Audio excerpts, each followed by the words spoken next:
बिस्मिल्लाहिर्रहमानिर्रहीम। अस्सलाम वालेकुम डियर स्टूडेंट्स, उम्मीद करती हूँ कि आप सब खैरियत से होंगे। क्लास 9 की केमिस्ट्री का फर्स्ट चैप्टर है बेसिक फंडामेंटल्स ऑफ केमिस्ट्री। तो आज हम लोग पेज 10 में जो इसकी बेसिक डेफिनेशंस हैं वो देखेंगे। तो starting from the general concept, what is matter? Anything that has wait and occupy space is called matter. कोई भी ऐसी चीज़ जिसका कोई वज़न हो और अगर उसको रखने में वो स्पेस घेरे, उसे हम लोग कहते हैं matter.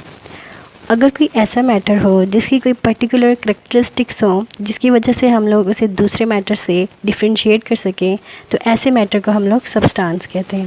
For example oxygen, water, carbon dioxide, इनकी एक अपनी पर्टिकुलर करेक्टरिस्टिक्स हैं, अपनी खसूसियात हैं, अपनी प्रॉपर्टीज़ हैं, जिसकी वजह से इस मैटर को हम लोग दूसरे मैटर से डिफ्रेंशिएट कर रहे हैं। अब हम देख लेते हैं कि सब्सटेंस कितने टाइप्स के होते हैं। देखा जाए तो सब्सटेंस जो हैं वो 2 टाइप्स के होते हैं। फर्स्ट को हम लोग एलिमेंट कहते हैं और दूसरे को हम लोग कंपाउंड कहते हैं। As its name indicate, element को अगर हम लोग अलोन से सिमिलरिटी करें तो अलोन का मतलब होता है कोई भी ऐसी चीज़ जो कि एक ही सिंगल वे में हो और उसको फर्दर जो है डिवाइड ना किया जाए। तो एलिमेंट भी ऐसी सब्सटेंस है जिनको हम लोग फर्दर सिंपलर सब्सटेंसेस में कन्वर्ट नहीं कर सकते। इट्स मीन कि ये होते ही सिंपल फॉर्म में है, फर्दर इनको सिंपलर सब्सटेंसेस में कन्वर्ट नहीं किया जा सकता। तो ऐसे सब्सटेंस जो कि सिंपल फॉर्म में हो और उनको फर्दर सिंपलर सब्सटेंसेस में कन्वर्ट ना किया जाए तो वो कहलाते हैं elements. For example oxygen, hydrogen, iron, copper, aluminium etcetera, ये हमारे पास क्या हैं? एलिमेंट्स।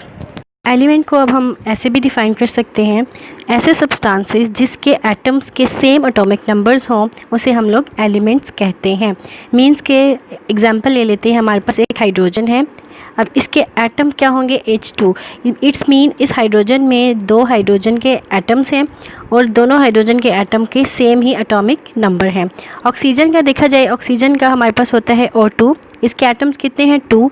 मीन्स कि ऑक्सीजन में जितने एटम हैं वो भी O2 हैं। तो ऐसा सब्सटेंस जिनके एटॉमिक नंबर, एटम्स के एटॉमिक नंबर सेम हो उसे हम एलिमेंट कहेंगे। एलिमेंट तो था एक सिंगल एंटिटी। अब हमारे पास बारी आती है कंपाउंड की। अब कंपाउंड क्या होते हैं? अगर 2 या 2 से ज़्यादा एलिमेंट्स आपस में कंबाइन कर लें, लाइक एक हमारे पास ये एलिमेंट है और हमारे पास दूसरा ये है, अब ये दोनों अगर एलिमेंट कंबाइन हो जाएं तो इस सब्सटेंस को हम लोग कहेंगे कंपाउंड। ठीक है, तो कंपाउंड ऐसा प्योर सब्सटेंस होता है जिसमें 2 या 2 से ज़्यादा एलिमेंट्स एक दूसरे के साथ जुड़े होते हैं। जिस बॉन्ड के साथ जुड़े होते हैं उसे हम लोग कहते हैं, उनके अंदर एक नेचुरल फोर्सेस हैं। ठीक है, एग्जाम्पल ले लेते हैं वाटर की। अगर हम लोग वाटर का फार्मूला देखें, वाटर होता है H2O। अब इसमें देखें हाइड्रोजन एक ये एलिमेंट है और वाटर और ऑक्सीजन सेकंड ऑक्सीजन है। तो यहाँ पे देखें 2 एलिमेंट एक दूसरे के साथ हेल्ड टुगेदर हुए हैं और एक सब्सटेंस बना रहे हैं जिसे हम लोग वाटर कहते हैं। अगर देखा जाए तो ये क्या है? हमारे पास कंपाउंड। इसी तरह सेकंड है कार्बन डाइऑक्साइड, इसमें कार्बन है एंड ऑक्सीजन है। कार्बन डाइऑक्साइड का मतलब है एक हमारे पास कार्बन हो गया एटम और दूसरा एलिमेंट है हमारे पास ऑक्सीजन। मीन्स के 2 एलिमेंट मिलके एक सब्सटेंस बना रहे हैं जो कि कार्बन डाइऑक्साइड है। इस पूरे को हम लोग कहेंगे ये एक कंपाउंड है जो कि 2 एलिमेंट से मिलकर बना है। इसी तरह कॉपर सल्फेट है, कॉपर भी एक एलिमेंट है और सल्फेट भी एक एलिमेंट है। तो इसमें 2 एलिमेंट्स आ गए। जब 2 एलिमेंट्स एक दूसरे के साथ कंबाइन करके एक सब्सटेंस बनाते हैं, उस सब्सटेंस को, उस प्योर सब्सटेंस को हम लोग कंपाउंड कहते हैं। अब इसका थर्ड पॉइंट देखें। थर्ड पॉइंट में प्रॉपर्टीज़ की बात की गई है। इन्होंने ये कहा है कि जो कंपाउंड की प्रॉपर्टी होगी वो एलिमेंट की प्रॉपर्टी से डिफरेंट होगी। सेम लाइक देखें, अब हमारे पास जैसे एक एलिमेंट था हाइड्रोजन, ठीक है, और दूसरा एलिमेंट था ऑक्सीजन।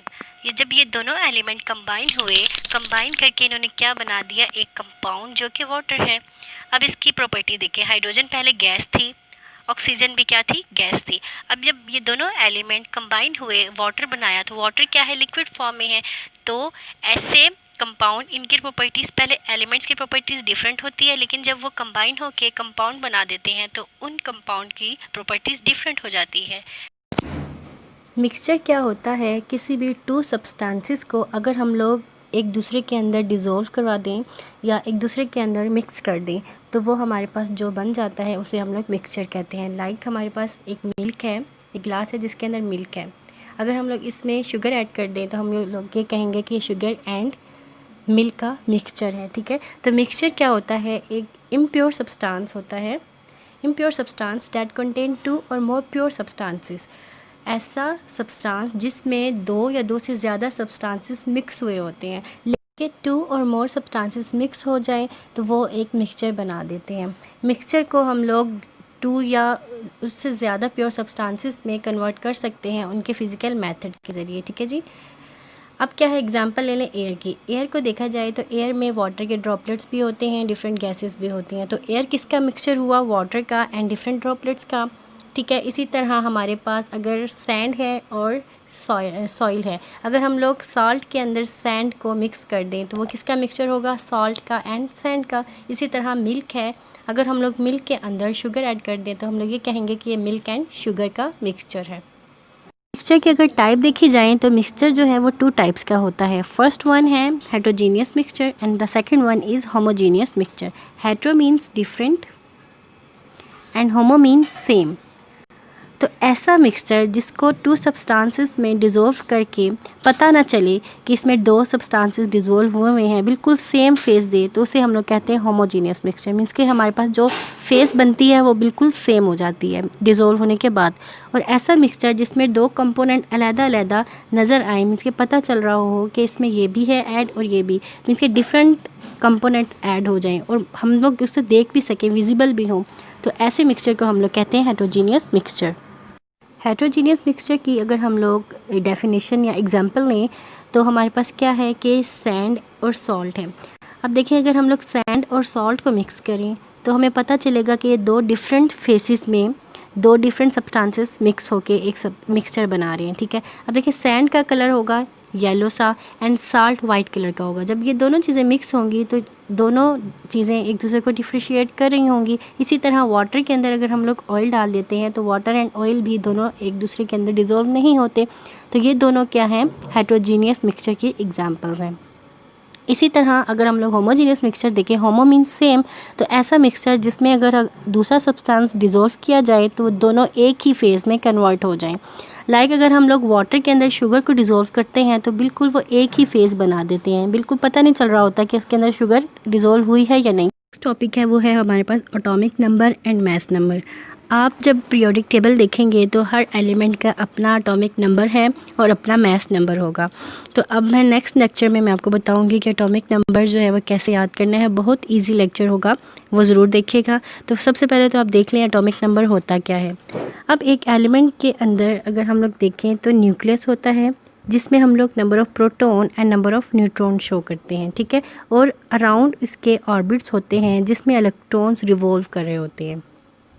तो एटॉमिक नंबर क्या होता है, जो proton number of proton and number of electron होंगे उतना ही एटॉमिक नंबर होता है किसी भी एटम का या एलिमेंट का। तो atomic number number of proton and number of electron के इक्वल होगा। लाइक हमारे पास ये है एटॉमिक नंबर, ये किसके इक्वल होगा, नंबर ऑफ़ प्रोटॉन के एंड नंबर ऑफ़ इलेक्ट्रॉन के। इसी तरह जो मास नंबर होता है, इन दोनों को प्लस करने से मीन्स के न्यूट्रॉन एंड प्रोटॉन को प्लस करने से जो हमारे पास नंबर आता है वो होता है मास नंबर। ठीक है, the number of proton in the nucleus of an atom is called atomic number. जितने number of proton and number of electrons होते हैं उतने ही हमारे पास एटॉमिक नंबर होते हैं।